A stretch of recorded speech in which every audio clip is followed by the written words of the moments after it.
Well, to help us out, we can see that these points kind of form a line. And we can draw the line that best fits this data. Now on this line, we can see that our best guess for the price of the house is this point here over the line, which corresponds to $120,000. So if you said $120,000, that is correct. This method is known as linear regression. You can think of linear regression as a painter who will look at your data and draw the best fitting line through it. Now you may be asking, how do we find this line? So let's try a small example. Let's try to fit the best line that fits through these 3 points over here. Obviously, best line is subjective, but we'll find some line that works well. Since we're pretending to be a computer, we can't really eyeball the line. So we're going to start by drawing a random line and seeing how bad this line is. In order to see how bad this line is, we calculate the error. So we're going to look at the lengths of the distances from the line to the 3 points. And we're going to say that the error of this line is the sum of those 3 lengths. Now what we're going to do is to move this line around and see if we can reduce the error. So let's say we move it in this direction. And we calculate the error again. It's given by these yellow distances.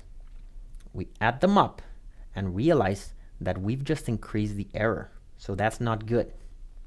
Let's try moving it in the other direction then. We move it and again calculate the error. It's given by the sum of the green distances. And we see that the error is smaller, so we say, let's take that step. If we continue doing this procedure several times, we'll always be decreasing the error and we'll finally arrive to a good solution in the form of this line. This general procedure to minimize the error is known as gradient descent. In real life, since we don't want to deal with negative distances, what we do is instead of adding the distances from the line to the points, we actually add their squares. This procedure is called least squares.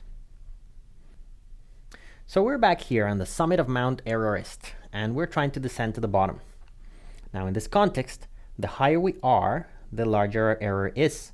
So descending means reducing the error. Now what do? Well, we look at our surroundings and try to figure out which way can we descend more. That's the equivalent of jiggling the line around and looking for the movement that reduces the error the most.